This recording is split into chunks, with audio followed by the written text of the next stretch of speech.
Let's talk toilets. I love them. So you say to replace the O-ring. What other things should we be thinking about making sure our toilets are there for us when we need them? Check the plumbing. Toilets will talk to you a bunch. And I think I love them because people are so grossed out about them. They're fine. They're totally fine. The components in the back of the toilet are very inexpensive and easy to replace. And that's, I think, one of the biggest calls that homeowners bring plumbers out for is their toilets running. And it's because the components in the back have gone bad. And a toilet is just a simple drain line at the bottom, but a lot of people are confused thinking it's more complicated than it is. And so there's really three parts. The stuff in the back, where water comes in usually at the wall, and where stuff leaves at the bottom. So the wax ring will require you to disconnect the water line, pull the toilet off, scrape the old wax ring off. And now science is amazing. There are new wax rings coming around that aren't wax. They're not wax, so they're not gross. It'll last you 10 years.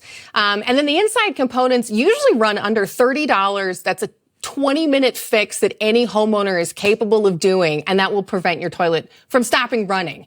So for around, let's say $50 and a day of your time, you're going to take care of a device in your house that is critical. Yeah, but make sure you know how to turn the water off. Yes. That is step one. And if you want to empty out the water in your toilet really easy, take a bucket full of water, turn your water off, flush your toilet, dump the bucket of water into your toilet.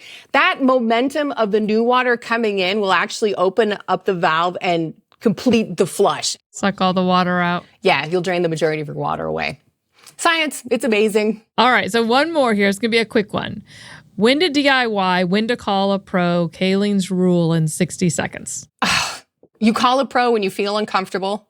You call a pro when you know for sure you can't do it. You call a pro when it requires somebody who is licensed in that specific trade.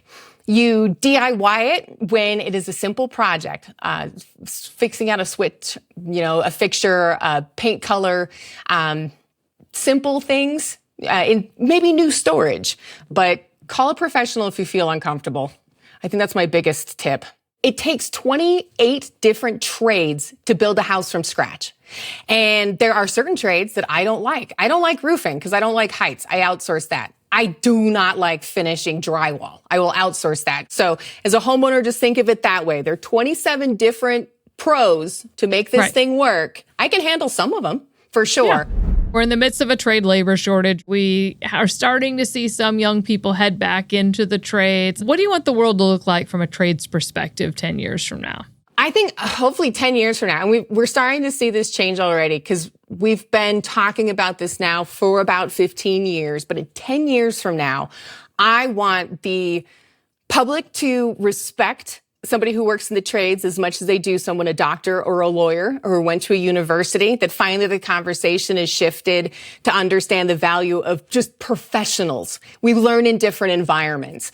In 10 years, I think the technology is going to be incredible. There's a lot of concern with new tech coming in. It's going to take our jobs. Not in this industry. It's not. In fact, it's going to enhance our jobs. The technology coming in is going to make us safer and make us faster with a better product. And in 10 years from now, I see the industry that the people who work in the trades are going to be the big money makers. They already are now. Statistically, we're showing this. If you're working in the trades, your average salary, this is from the Department of Labor and Bureau of Labor and Statistics, that you're making $90,000 a year if you're in a STEM career compared to a non-STEM field is around 45. So without the college debt or the educational debt, you're already making double of your counterpart. And I think in 10 years, we're going to see as much celebration and emphasis and focus on craft programs, whether that's an apprenticeship, a trade school. I cannot wait to see college signing days at high schools and kids are signing with, blah, blah, blah tech school and Union 546. And it's going to have as much weight as it did and does with the schools. So I'm hoping that's going to level out. Because again, the pay for these young folks right now is off the charts. It's at least double, and that's not including benefit opportunities. I want people to help change the public discourse on what it looks like and means to be in the trades. Share with pride what you do.